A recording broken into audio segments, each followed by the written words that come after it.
ভাই কোকা খাবেন নাকি? না ভাই, মোজো খাবো। মোজো কেন মধু খাবেন কেন? বর্তমান সময়ে তো মোজোই খাচ্ছি। কেন? আর মোজো খাইলে ফিলিস্তিনিরা পায় 1 টাকা। এটা কি আপনি জানেন? না, সেটা শুনছি কিন্তু সেটা কিভাবে সম্ভব?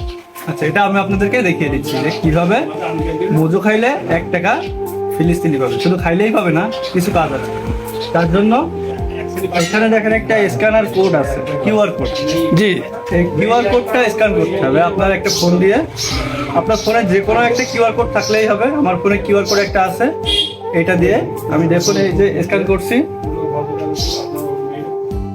দেখেন আমি এটা স্ক্যান করছি। জি জি হ্যাঁ, এখন এইখানে যে ওয়েবসাইটটা আসছে এটাতে ক্লিক করতে হবে। এই যে ক্লিক করলে এই যে এরকম একটা লেখা আসবে, আসলেই জি এখন এই 1 টাকা ফিলিস্তিনি পেয়ে যাবে। এটা যদি না করেন তাহলে ফিলিস্তিনিরা এই 1 টাকা পাবে না।